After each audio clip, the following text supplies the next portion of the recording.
So we are live. Welcome to another episode of the Greatness Engineering Hour show, the show where I bring you champion people with a particular knowledge, people who are engineering greatness wherever they are. And sometimes we don't really know because they don't have the exposure. And the Greatness Engineering Hour show is here to bring them to light and make sure that we discover those hidden figures making a positive impact in the in the world. And my name is Mireille. You should know me by now, Mireille Tulekima. I'm the call most of the time the greatness engineer, so that's how people call me. And I'm gonna be the host today, and I will be leading a group of amazing women. They are all based in Uganda, so we're going to Uganda today, and we're going to talk about how they empower uh, girls and women in STEM, and it's just fascinating what's going on. I'm a STEM advocate and also really do a lot of work. I've been doing a lot of work to make sure women are represented in non-traditional industry, particularly in STEM, and that's been a mission for me to bring those numbers up. And that's with this spirit that I started STEM Queen. And today we actually have the team of STEM Queen as guests. So don't go anywhere. Make sure you have a pen, a paper. If you want to participate, do so. Comment, ask questions, and make it a a dynamic conversation. We all here to learn, and I always remind you to have your paper and your pen and to take notes, but don't stop at this level. Make sure these notes are useful for you and you implement straight away. Otherwise, if it just stayed on paper, then that's not useful. So we're gonna start the conversation.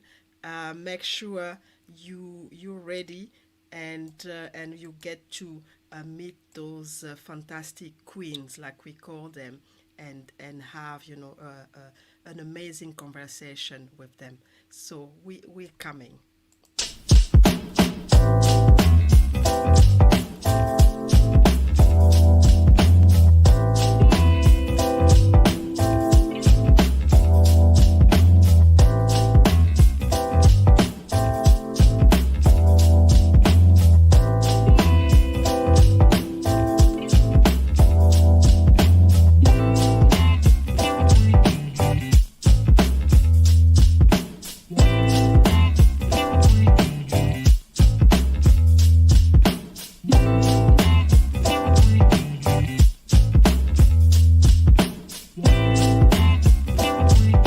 Welcome to another episode of the Greatness Engineering Hour show, the show that is brought to you by the Virai Telekima Global Leadership Organization.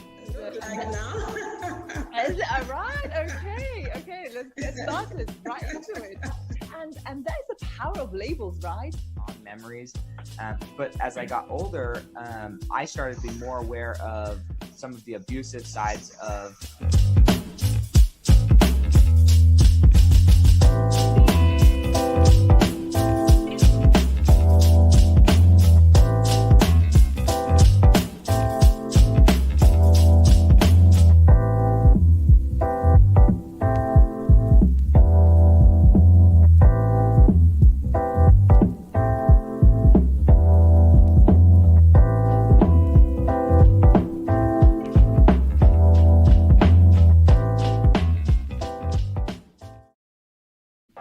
So welcome everybody. Welcome to the Greatness Engineering Hour show, the show where I bring champion like yourself, and it's with great pleasure that I'm really hosting you today, and I really want you to talk about the work that you're doing and how you making an impact locally in Uganda through STEM.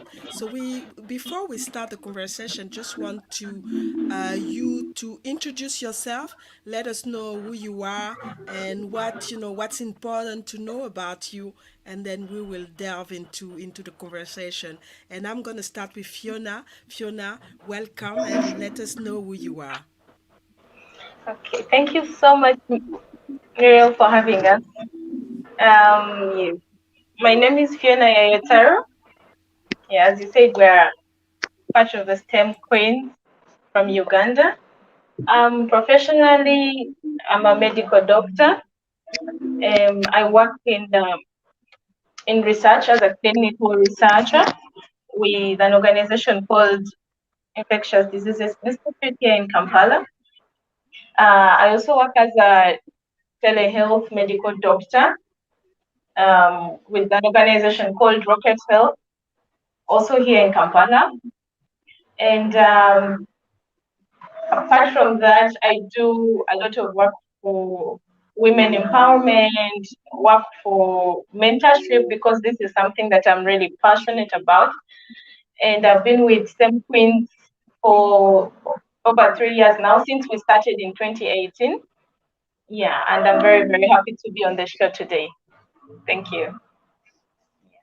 Thank you so much. Welcome. And Gladys, please let us know who you are, what you do, and all the exciting things that we need to know about you. Okay, thank you, Miriam. Um, Hi, GLADYS ATIM. I'm a biomedical scientist, but I'm doing my master's in molecular biology. So soon I will be a qualified molecular biologist.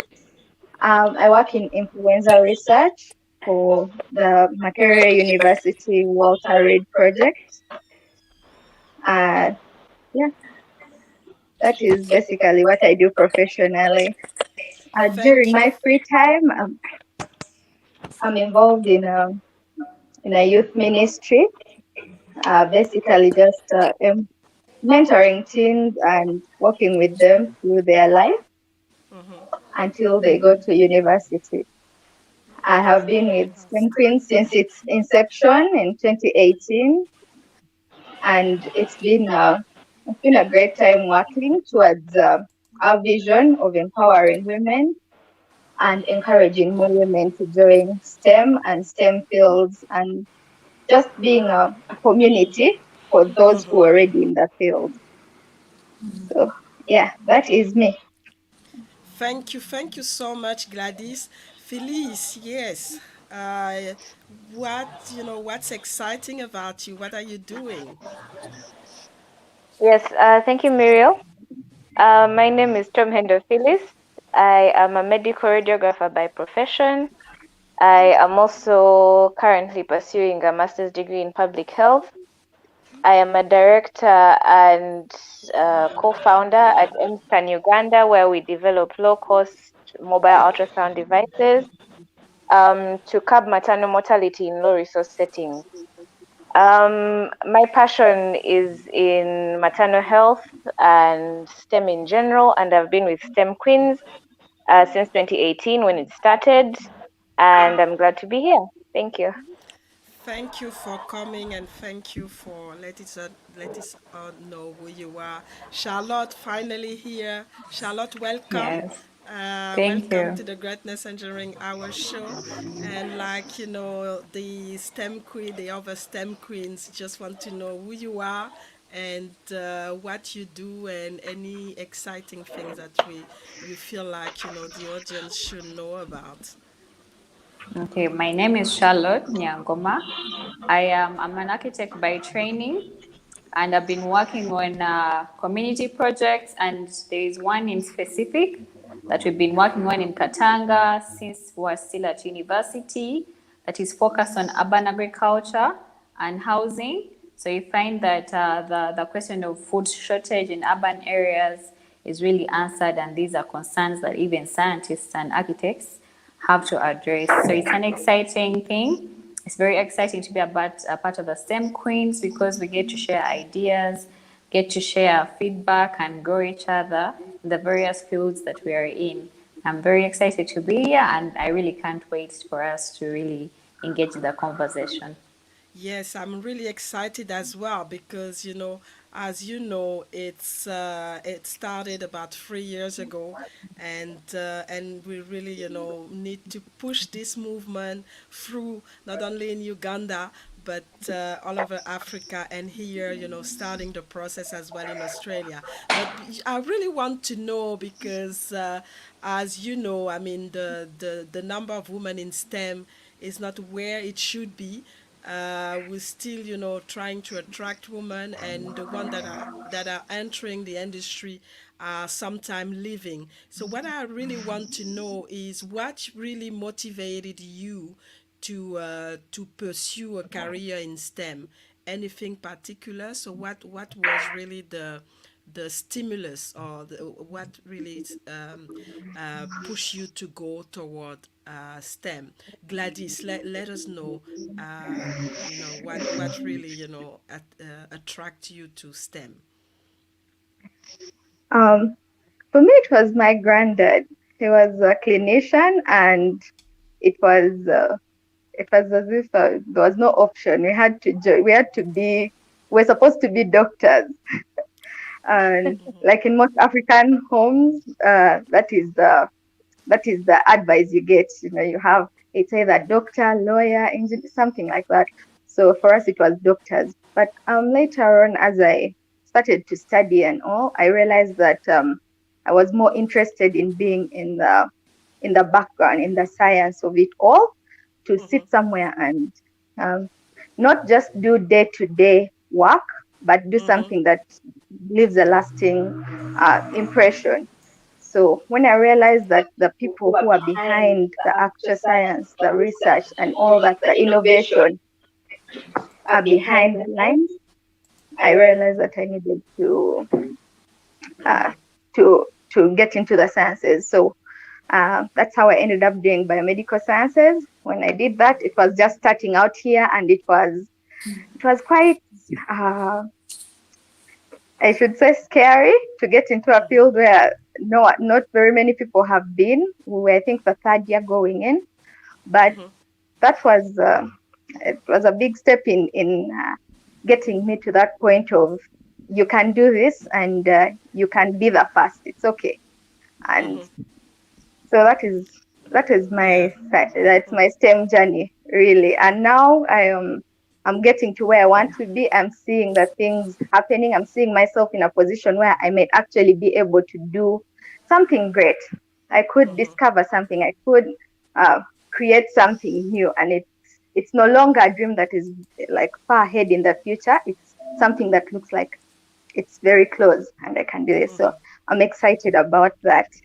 And yeah. And it's good, that you faced your fears to become the first, because when somebody start, there's gonna be a follow up. So it's thank you for taking this step and really initiating the process. Felice, what about yourself? What really motivated you to to go into a career in STEM? I think for me, from a very young age, it was quite clear that I was born to do sciences. I loved biology with a passion, and even my report card could show itself. Like, you would find me with A's and distinctions in the sciences, and then the arts.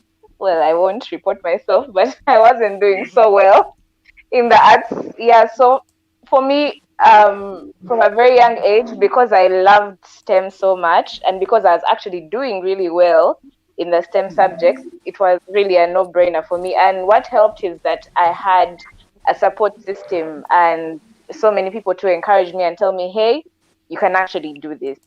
Yeah. Fantastic. I see that Fiona is back. Fiona, welcome back. Just trying to know what really motivated you to start a career in STEM. Okay.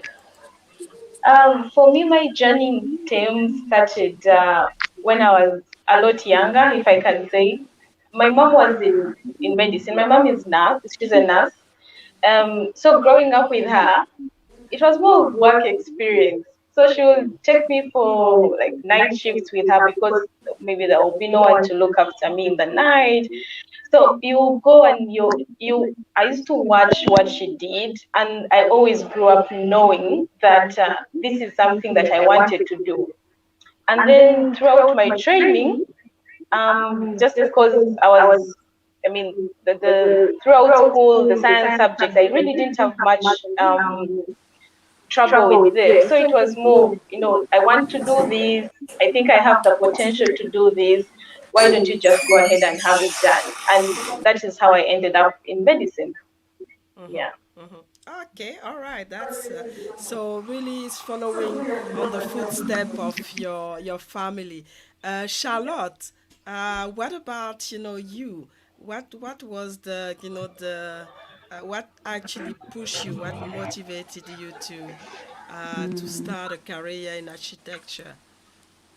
My motivation was really my family. I grew up when we were only sisters, and it was really my mother who pushed me to actually do architecture.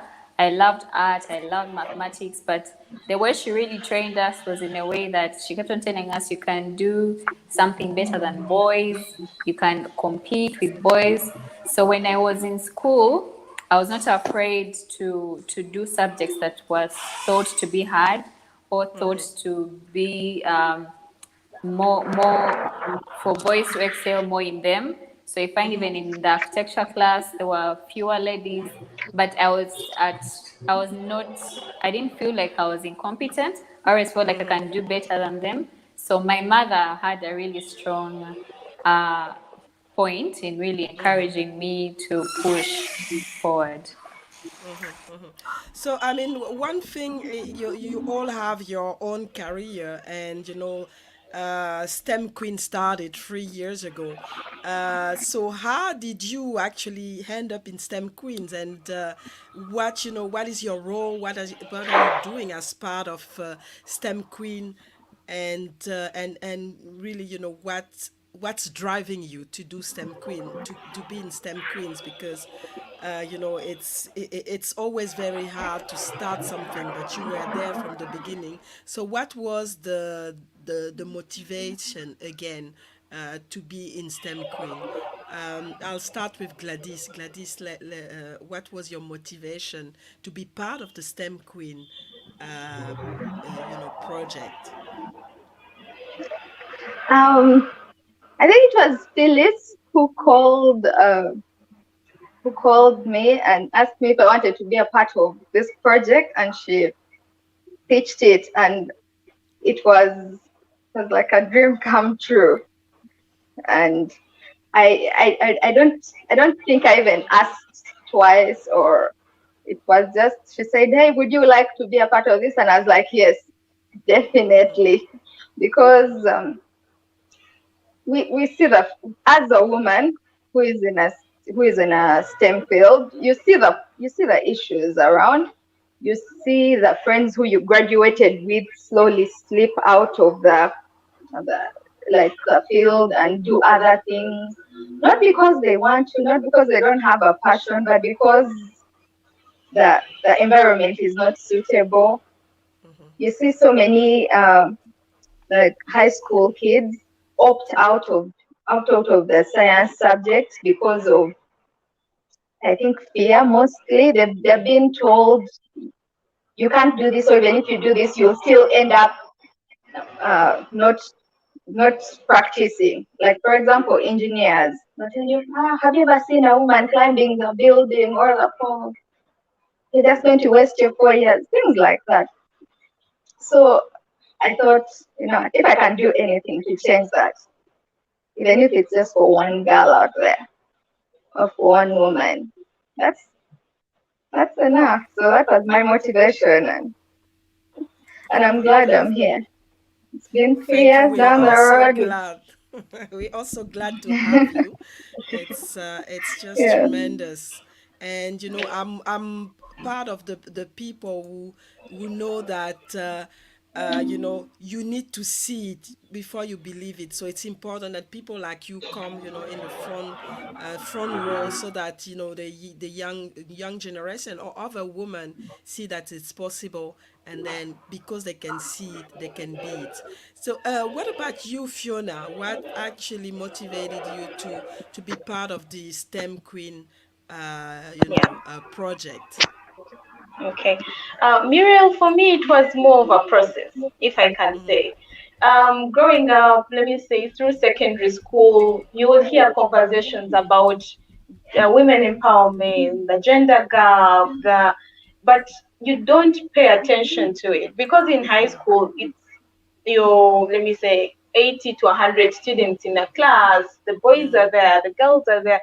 You don't see that difference very much. But then when I reached the university, I started to understand what people were talking about. In my class, we had a ratio of about 1 to 6 in the medicine class. That's male to female. So that's when the questions started coming. Okay, people have been talking about women empowerment for so long. Why is it that in 2018, why is the ratio of women to men in a medicine class still 1 to 6? If I will give an example, Phyllis, in her training as a medical radiographer, she was the only female in that class. It was full of, so the questions just kept on coming. People are preaching women empowerment. I know there is some improvement, but at the back of my mind, I got to realize we still had a lot of work that needed to be done. There is still some more pushing that we're still not there. And then when the idea of an organization to do women empowerment came up, it was not an opportunity for me to pass out. So that is how I came to join STEM Queens. Yeah. Fantastic. And Felice, what about yourself? Because you pitch, the to others, but what was your own, your own motivation to join STEM Queens? Yes, like Fiona has explained, I was the only female in my class for the whole of uni, a whole 4 years. And for me, it just went to show that um, there are so many women out there who feel like certain professions are supposed to be, in quotes, for men. And I would even see it in the way I was handled when we were doing the practice. Well, my profession, you deal with very big machines, CT scans, MRIs, and stuff. And with things like patient positioning, it is assumed that men are better equipped to do such things. So would be on ward, and then everyone would be running to be like, oh no, Phyllis, don't touch that. Let someone come and help you. Oh no, don't stress yourself. Let someone come and help you. And I was like, okay, is this why most women did not apply for this course or something? And I had also through school realized that when we reached a time to specialize in either sciences or arts, so many people our age actually opted for arts because they had the perception that girls are best suited to do arts, of which I found that really ridiculous. So when the opportunity to join STEM Queens and to inspire young ladies came across, I really took it with both hands. Yeah. So that's important, and it's still a challenge for in a lot of community, in a lot of country, and we need to push, to push that back, and create the reality that we want.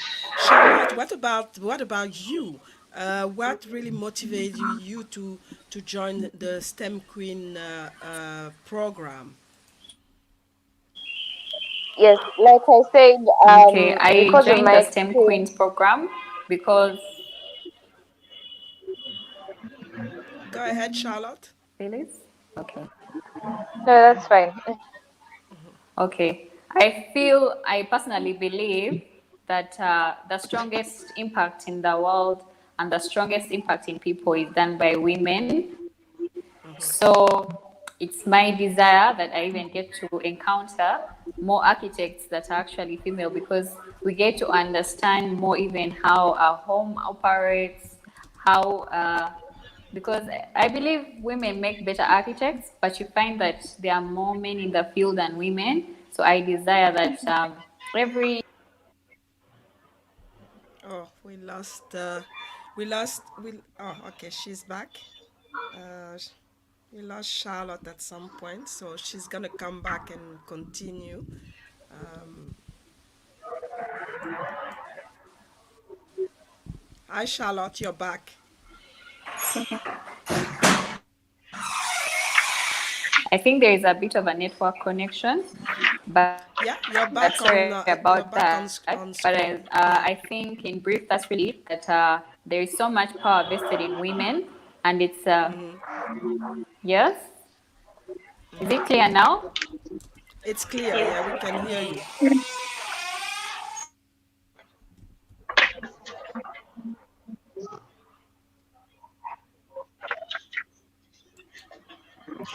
You're muted now. If you can unmute yourself, that would be Sorry, okay. Go ahead. sorry. I was saying that I believe that the greatest impact and power is in the world is done by women. So it's my interest to ensure that I list you inspire young girls somewhere deep down in the village. You inspire anyone you come along the way, so that we get to have more representation in the architectural field, more representation in the STEM fields, so that each and every single person has an opportunity to live to their full potential without any limitations of gender. Yes. And this provided a platform to effect that vision. So we have people watching from Uganda. We have Faith. Faith is here. She's enjoying the show, so she's watching. Welcome, Faith. Thanks for tuning in. We also have Martin. Martin is watching from the US and is really enjoying the show. And we have Samantha as well. She is watching from Uganda and supporting you, from there. So before we continue this conversation, we're gonna have a small break, and we will be back to talk about STEM Queen and the impact that you making on the ground in Uganda. So for those watching, don't go anywhere. We are going to be back in few minutes.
We are back with all the STEM queens all the way from Uganda.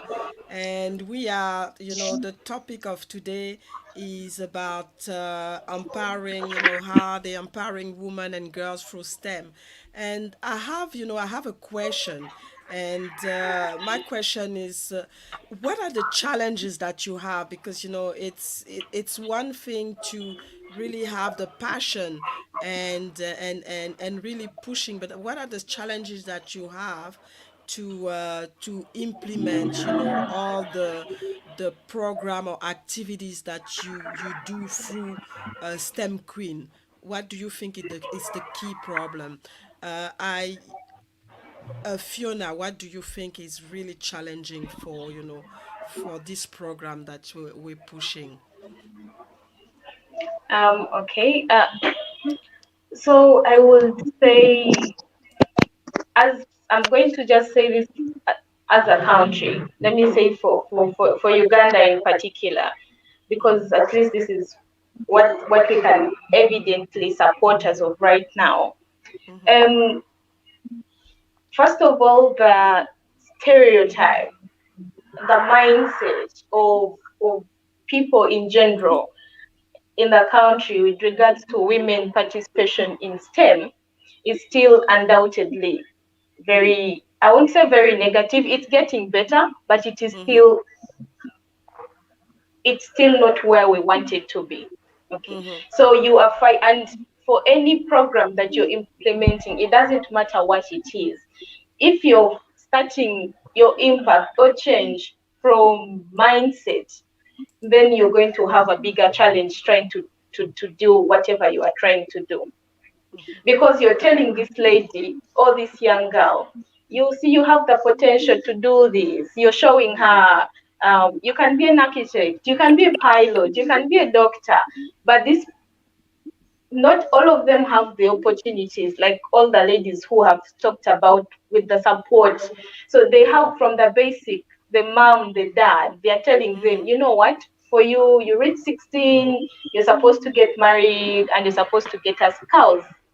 So you're changing a mindset from the very root itself. And I always find that very challenging because I feel like that is a harder challenge to tackle. And then the second challenge, that there was a conversation that I had with a friend of mine, and he asked me this question: how many gentlemen do you have on STEM Queens? And I told him we don't have any gentlemen on our team as at the moment.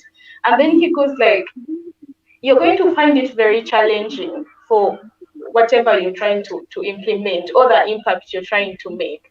Because if you're trying to change a mindset of people, you cannot focus on one group and leave the group that may actually be the biggest problem or the biggest challenge, and you're not doing anything for them.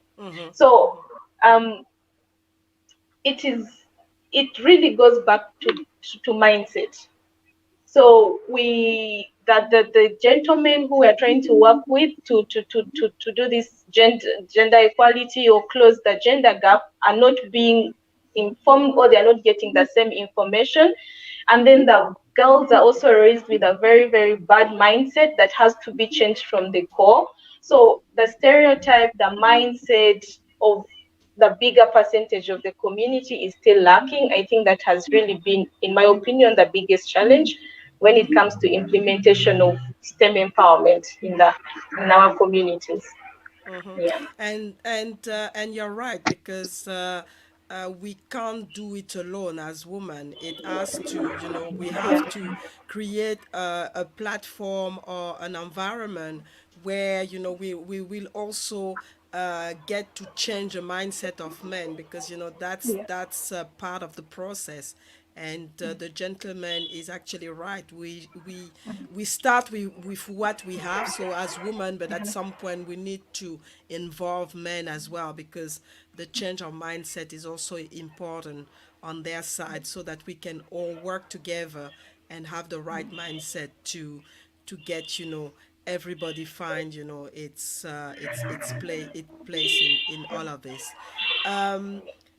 I wanted to ask Charlotte, what do you think is, on top of what Fiona just shared, what do you think are the key, challenges that you are facing, not only in, being an architect, but also, as part of, implementing what we're trying to do in STEM Queens?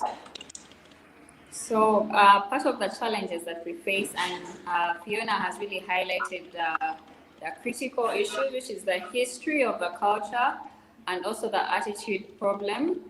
However, we also have, there is a bit of laziness, even on the side of the ladies, and also the fact that the conversation has been started, and you find that the men for the gentlemen actually feel like they are hearing but they're not necessarily listening to this particular topic, and their participation or their role in ensuring that the next generation or people who come, that this actually gets to be better and better. So you find that equality, you find that equality, equal pay in workplaces as well, but also for a project like STEM Queens, when you're approaching different associations, different people, different stakeholders, they they accept the idea, they like the idea, but there is a laxity in implementation or moving forward with actually the vision. They like to hear it, but in terms of participation and actually being a participator, an active participator in ensuring that women are participating in STEM projects is actually a different case altogether because of the culture shock, because we're dealing with hundreds of years of information and we are creating this new interface and play of how things need to be done. But as you're speaking to someone and mindsets are changing, they're not 100% there. However, also to really know how, if they have an active role in actually participating in it, and also for people not to get tired of the conversation, because the conversation has not yet really fulfilled this potential, but you can still sense that the tiredness of really hearing or pushing this particular agenda, at least in my case. So I mean, a lot. I hear a lot, mindset, and either from women, either from men, and we something that we can reconcile. And I wanted to ask you, Phyllis, as woman in STEM, how do you keep the right mindset, and how do you make sure people that you empower around you get this mindset that is lacking?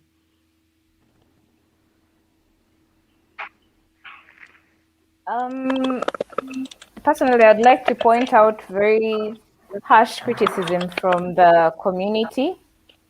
You'd find that women are never given the same margin of error as men are accorded. Yeah. You'll find that so many people in the community and in the workspace are very quick to point out what a woman has done wrong, as opposed to encouraging her or telling her you can do better next time, because they've already put it in their minds that the woman is supposed to fail or is not supposed to do this job. They're simply waiting for her to fail and not waiting for her to learn, because when men fail and try again, apparently they're learning, right? But then when a woman fails, she's just not cut out for this, and it's just proving the point. Yeah, so harsh criticism is something that we find, and again, it goes back to mindset change at the end of the day. And it's a key one, and as you point out, and you all in STEM, and you probably see it, you have to work harder to be able to to progress and to be heard in a way, and men, it's for them, it's a easier, and like you said, if we make an error, it's crazy, it's all over the place, and we basically incompetent. But if a man, Yeah. make a mistake, then it's just part of the learning process. So that's really a key one to highlight.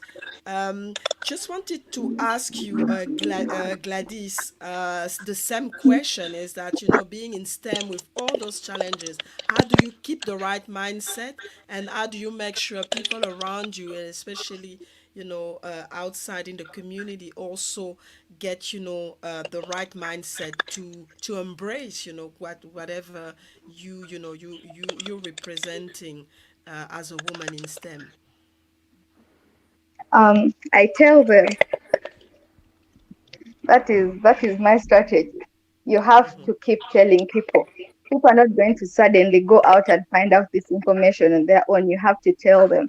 When they tell you, I don't think a woman can do this, you tell them that a woman can do this, and you give them 5 examples of women who have done that. Because there is nothing right now that I think that men have done that women have not done. So find the examples and tell them. If they challenge your thought process, then you stand on your belief and you tell them. Um, I'm not one to just take things lightly and just be like, okay, no, we'll fight another day. No, you need to tell people, and the more you tell them, okay, yeah, some of them will just say, oh no, maybe that person is too outspoken, all those things they attribute to women. That would be like, if it's a man, they'll say he's confident, then if it's a woman, they'll say she's arrogant for maybe taking a stand and speaking back. So those kind of things, you just need to put them aside and remember that if you don't speak up for yourself, no one else will. You can't wait for someone else. You can't wait for the stronger people. I know we spoke of men not being on board, but you can't wait for them. Yeah, let's hope they join us, and let's keep trying to reach out to them. Let's have the ones who are on board. Let's encourage them to stay on and encourage their friends. But while we are doing that, let's also stand for ourselves. Let's stand up for ourselves. Let's speak up. Make sure that you're not, your voice is not silenced. In those meetings where everyone was like, oh, are you sure? Yes, I'm sure. Yeah. You don't belittle yourself just because, oh, maybe I'm the only woman here, so let me act as if it's a favor. Yeah. No, you deserve to be in that place. You deserve to be at that table, and you ought to speak up like you are there. And as the more you do it, the more people will recognize your worth at that table, and soon they will stop treating your gender will stop factoring in. I'm blessed to work at a place where that has, like, from the beginning, I realized that something like that could happen, and they could start looking at me as a little girl because I was much younger than everyone else. But the more I concentrated on doing my work and bringing the best to the table, after some time, they just stopped thinking about us as girls. Soon we're being sent on like projects which were usually just left to the men. And whenever we would go out into the field, people would be like, hey, they sent only girls. They only sent and that happened the entire time. It never stopped, by the way. But we continued going and doing our work, and yeah. So stand up for yourself and don't shrink.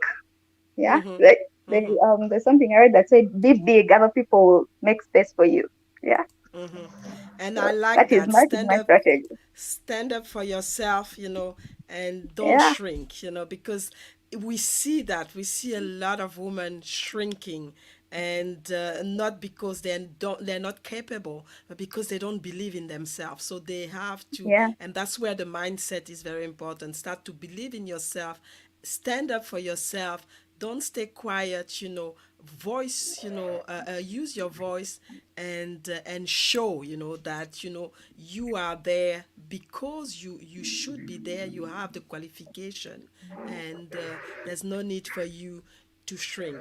So we on that we're gonna have another break, and we will be back on on this very exciting conversation. And for those watching, don't go anywhere. We will be back in few minutes.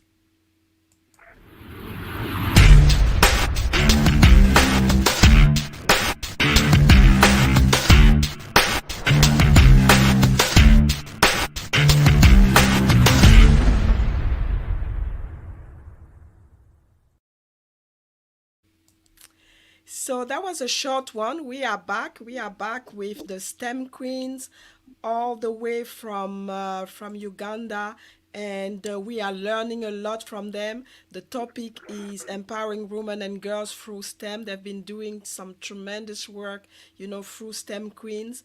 But this work doesn't go without challenges. But like Gladys was saying, we have to stand up for ourselves. We have to use our voice, and we shouldn't shrink. It has to go on, and we can't let any challenge let us step back.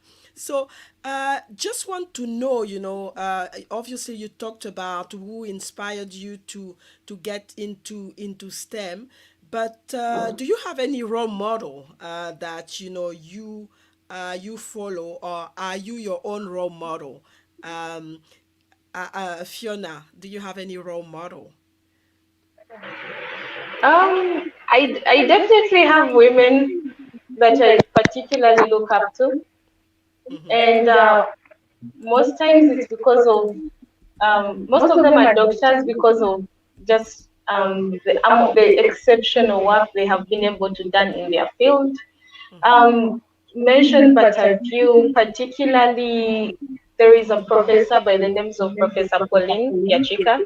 She's a professor of internal medicine who I work with at the Infectious Diseases Institute. This lady has managed to break barriers in her field. And she heads the Department of Medicine at my training university. She runs very many research projects. Every step that she takes, it's move. Let me break this. Let me break this wall, and I go to the next. No fear of I don't know who I'm going to meet there, and just how she has managed to go through and manage to upgrade and upscale her career in STEM always inspires me. And notably, I would like to mention her for today. Yeah. Fantastic. And Felice, any role model that you want to mention? Um, Yeah, I know it sounds cliche for most people, but my mom is my role model. Not because she's my mom, but because she's such a big trailblazer in the STEM field. She has a PhD in GIS and remote sensing, and I see the marvelous things that she does to apply GIS to her everyday work, and I'm like, wow. And on top of that, she is such a big mentor. She is also a teacher. She used to be a lecturer at Makerere, and I would see that way she would put in extra time to make sure that her students are so much better than the average student that you would meet. So she's a mentor, she's a trailblazer in STEM, she's an innovator because she's always finding new applications for GIS and remote sensing.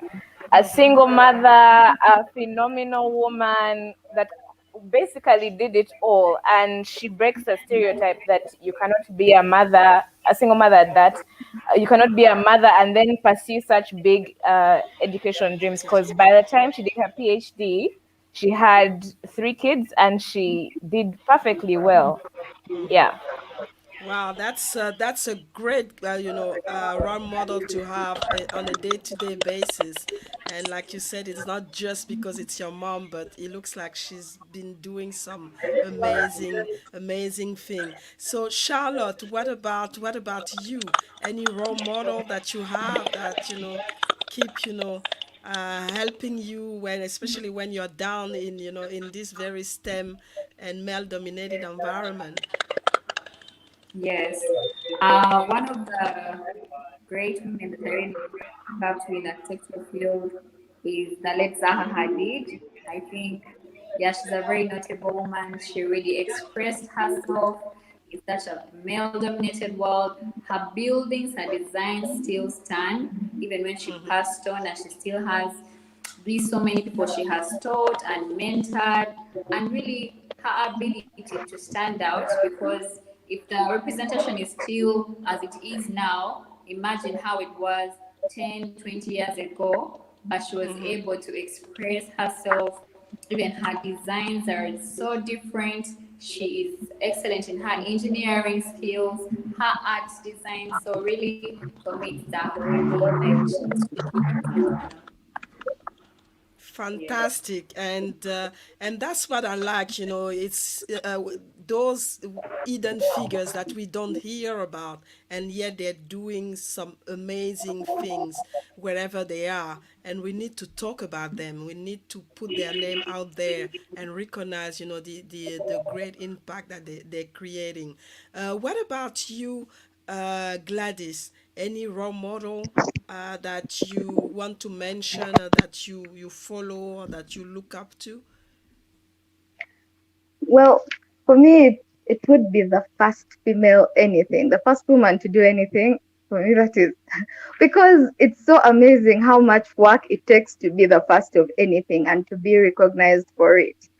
Um, but in my field in particular, Rosalind Franklin, because she's the one who actually discovered the structure of DNA, which Mm-hmm. is literally the basis of science today. However, her paper was published after Watson and Crick, and so now they are recognized as the ones who are the fathers of molecular biology. But there she is, like you said, a hidden figure. Amazing. But yeah, there are also like women in Uganda, the first, like Winnie Byanyima, the first aeronautical engineer in Uganda.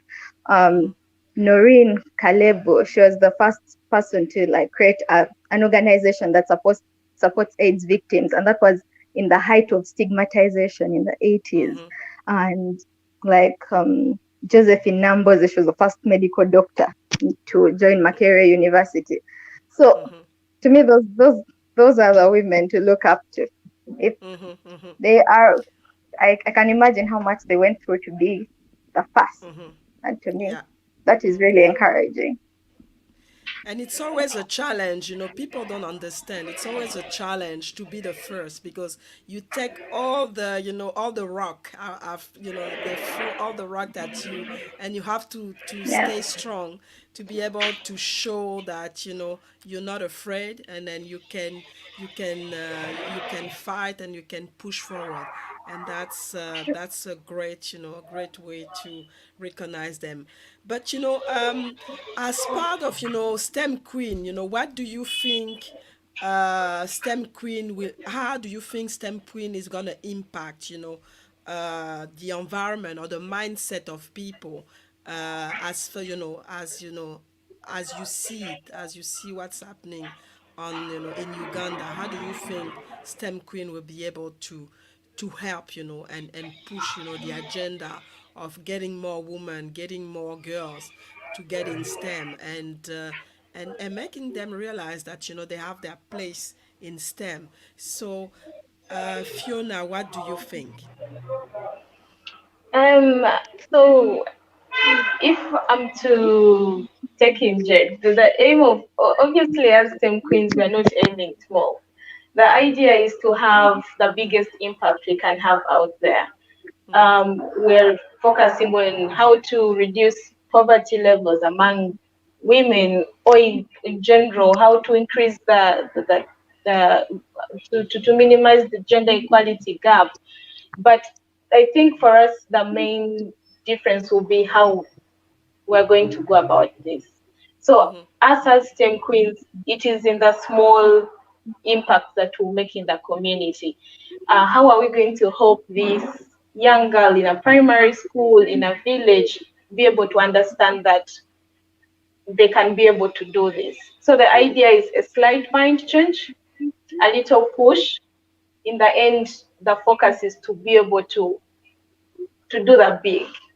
We do the mind change change the mindset at a small age, at a young age, and have this young girl do the best with her life or with a career in STEM at an older age, and the end doing the big things, which is eliminating poverty, reducing the poverty, reducing the gender equality gap.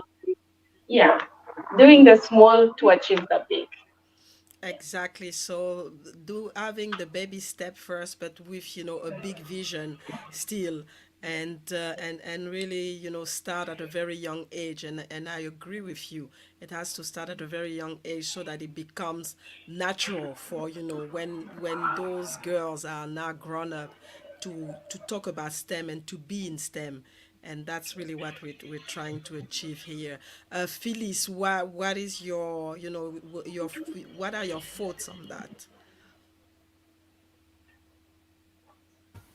I think for me, what STEM Queens does that really stands out the most for me is the fact that we have a group of relatable role models for young girls. As much as the legends and in life are good role models, you find that for young girls it's not as relatable because they feel like these people have um, have gone ahead in life and they do not understand the situation we're in or what we've gone through in school. And because STEM Queens is a group of young women and older women, but mostly young women, you'll find that the young girls in school find the group from STEM Queens more relatable, because when they talk about challenges in school, there are challenges that we face not so far back. And that takes a very big step in encouraging these young girls, because they feel like if she made it, then I can as well. And that's a Yeah. big statement, if if I can see it, if I've seen it happening, and this person, I've been in my shoes year before, then I know that I can do it as well, so I have to push. Thanks, Phyllis. Charlotte, what about you? What do you think?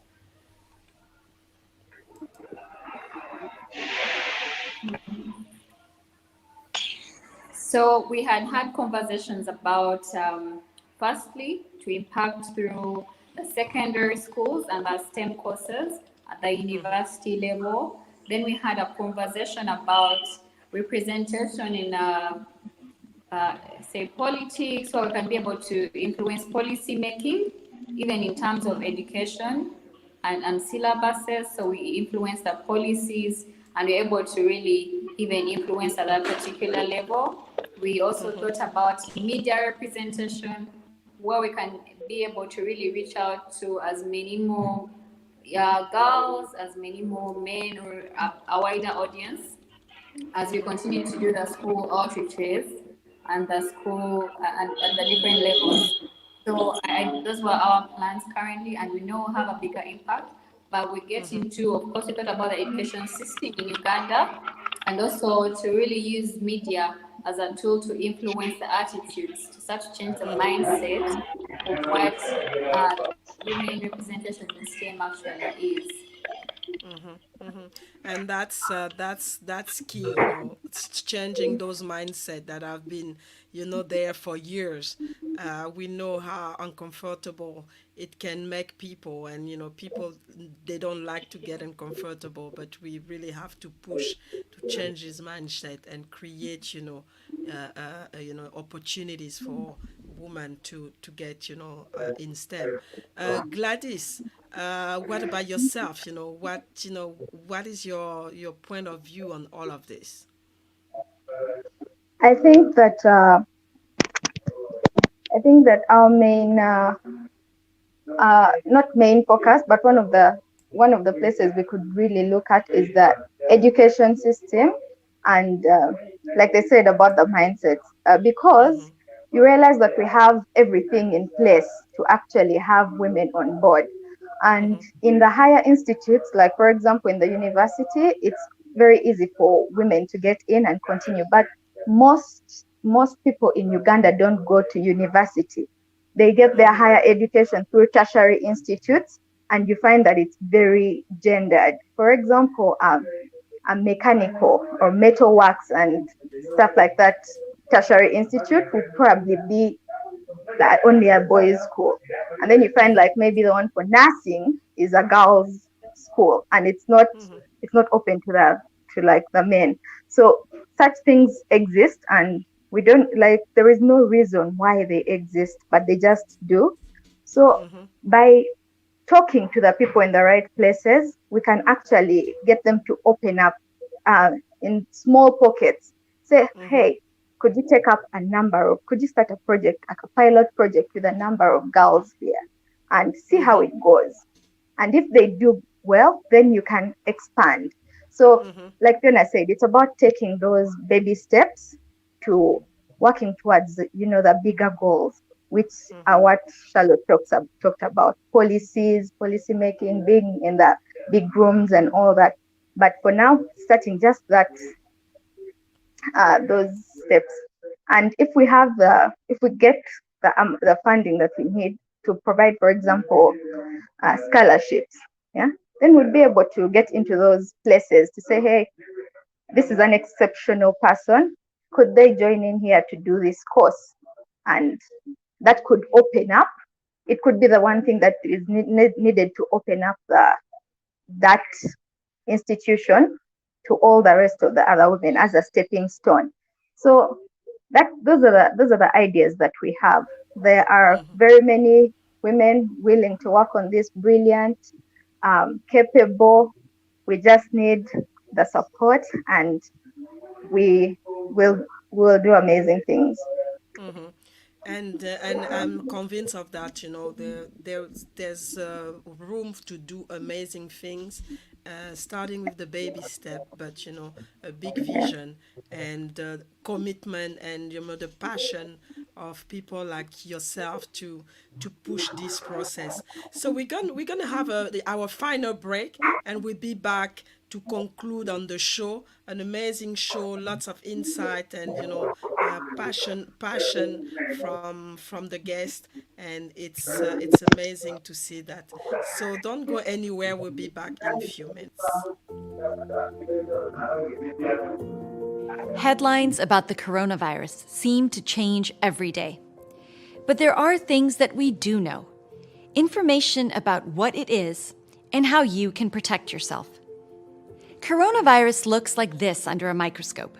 There's a whole family of them, and they cause things like the common cold and other lung infections.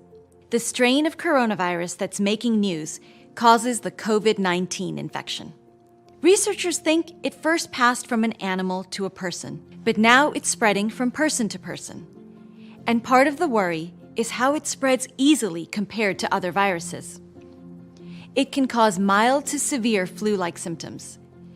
We hear a lot about the number of people with coronavirus, and it's important to know that most people diagnosed with COVID-19 are recovering. But in some people, it can cause a much more serious illness. According to the Center for Disease Control and Prevention, the CDC, people who have the highest risk of getting really sick seem to be the elderly and people of all ages who have underlying medical conditions like asthma, diabetes, heart disease, or obesity. Hospitals are also caring for patients younger than 65 years of age who do not have prior health problems but are still getting sick with COVID-19. So the best way to protect yourself is to lower your chance of exposure.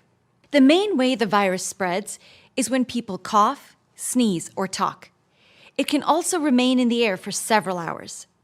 These droplets can be breathed in by a nearby person or land on a nearby surface. An infected person also might touch his or her mouth or nose, and then touch something else, like an elevator button or shopping cart. The virus can live on surfaces for a couple of hours to several days, depending on the type of surface. Healthy people come along, touch those things, touch their faces, and then they can get infected. The good news is that you can do things to protect yourself.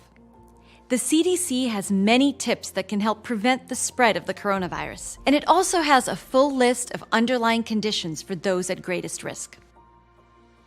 Do wash your hands. Lather up with soap and warm water and rub for 20 seconds, about the time it takes to sing Happy Birthday twice. Wash the fronts and backs, between your fingers and under your nails. Do wash often, before, during, and after preparing food, before eating, after using the bathroom, after blowing your nose, coughing, or sneezing, and after you touch things lots of other people come in contact with. Remember that elevator button and that shopping cart. Do use hand sanitizer if you cannot get to a sink with soap and hot water. Make sure the sanitizer is at least 60% alcohol and rub it all over your hands and fingernails for 20 seconds. Let it dry completely. Do keep a safe distance from people who are not in your household. Staying 6 feet away from somebody is usually far enough to keep you from breathing in germs. Do use cleanser or soap and water on things that get touched a lot in your home.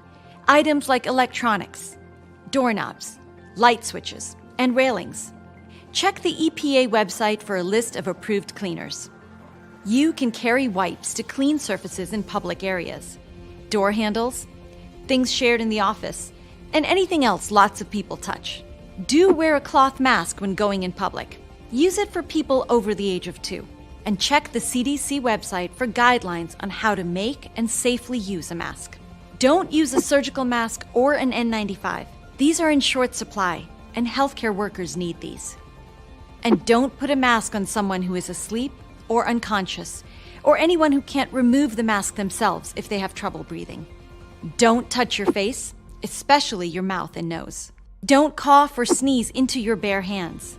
Instead, cough or sneeze into your elbow or into a clean tissue that you throw out right away. Don't share food, drinks, and towels. It's an easy way to share germs. Coronavirus may feel like a big, scary unknown, but by following this advice, you can cut down your risk of getting sick.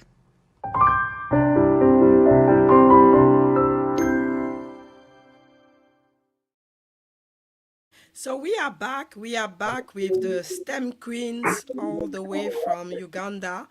And my last question to you is, what is the most important thing that you want to accomplish? What's really the legacy that you think you're working toward? And I'm gonna ask Fiona first. Okay. Thank you. For me, it's not really anything big. When it comes to women empowerment, this is not a one-person fight. There are very many people who are working towards the same objective.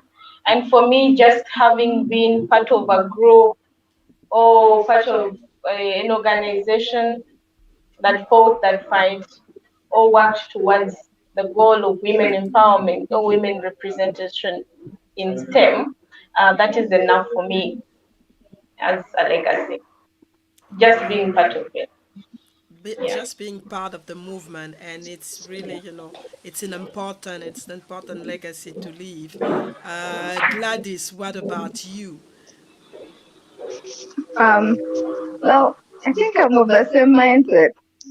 I don't really need a statue of me anywhere. I just want to do something and have that something have an impact beyond us, like beyond me, beyond my lifetime. Yeah. I just want to have done something to leave my world a better place than I found it. Even if it's just a small thing, as small as increasing the percentage of women in with PhDs in Uganda. I don't know, anything, like anything that's small, as long as it just makes my world, my country, my community a little bit better. That's all I need to do. And STEM Queens is a step to that. It's to me, it's a very big step. I believe that if we do this right, 100 years from now, we could all be gone and STEM Queens will be here. Probably by then it will not be as necessary because by then we'll have achieved the goal. And to me, that would be better than anything else. So, yeah. That's really what we're aiming for. Really, making an impact that will outlast all of us, through STEM Queen.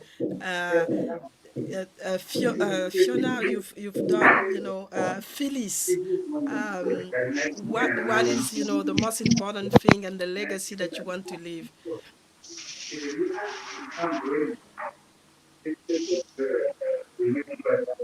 Phyllis, you're there?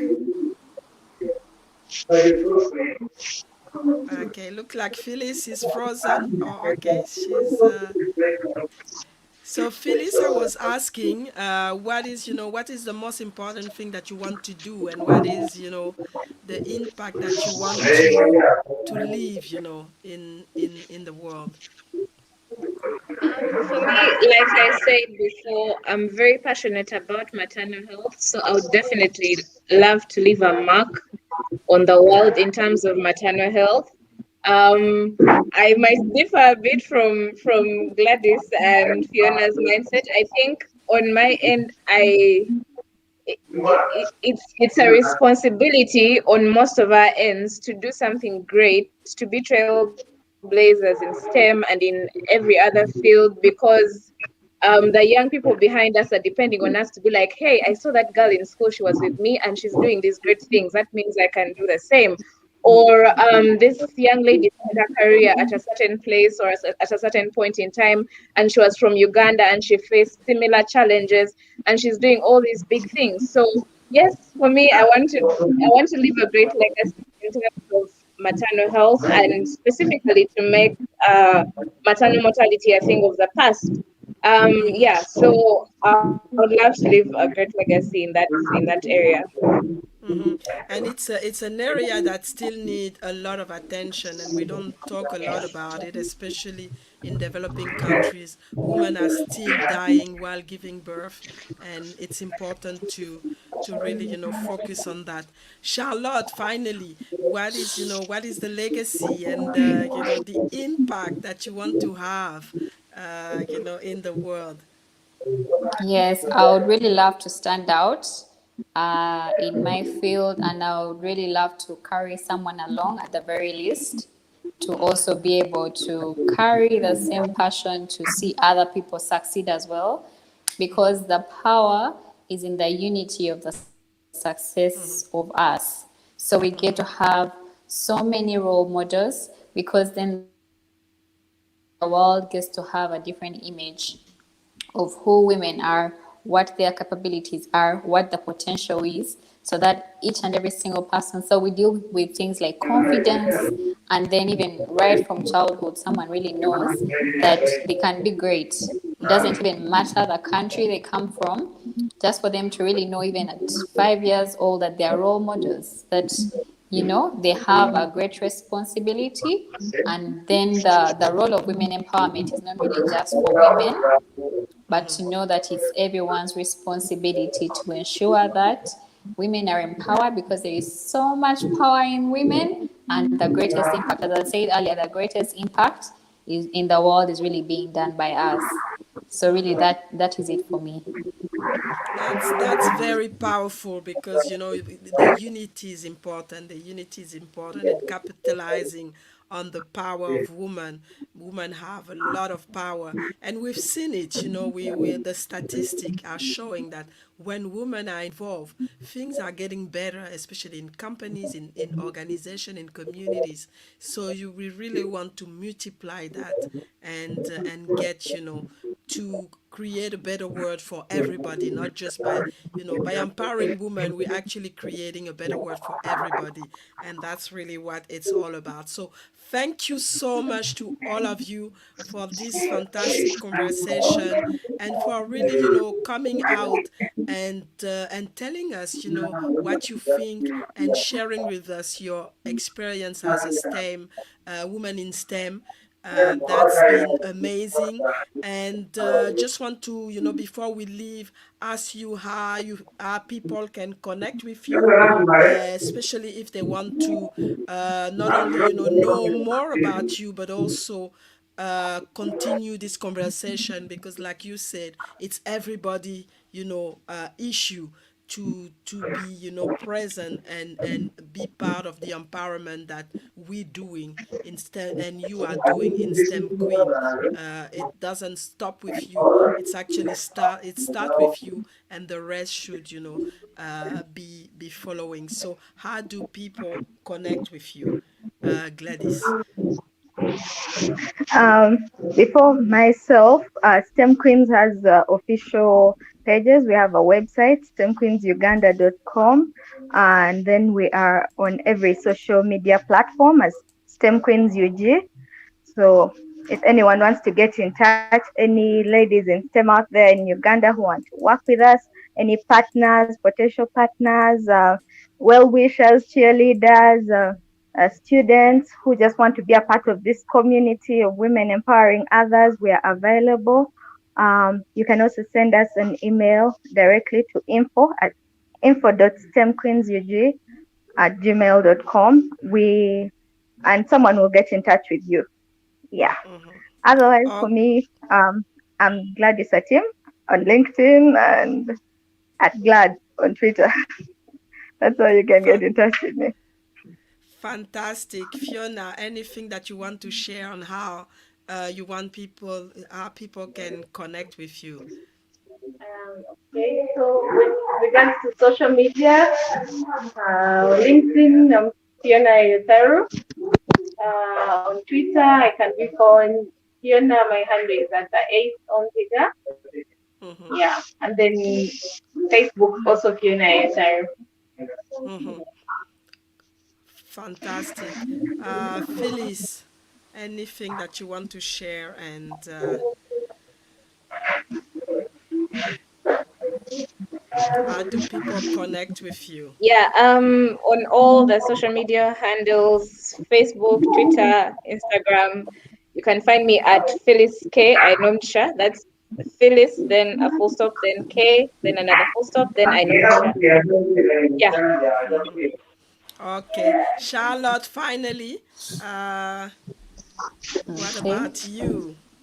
Yes. On Facebook, my handle is Charlotte Nyangoma. On Twitter, it's at See the King, see the letter C underscore the King. And you'll find us also on the website of STEM Queens. And we also have other projects that we'd really love people to come and be a part of. Yes. Yeah. It's a fantastic project, and you could, discover the team. They've been working hard for the last 3 years to push this project, and it's just the beginning. And we invite you to be part of the solution to empower women, to reduce poverty, and to make sure that everybody, have a place in this beautiful world that is ours. And STEM is a big part of what is happening in the world. STEM is everywhere, so make sure you connect with these ladies and participate in the project, especially if you are in Uganda.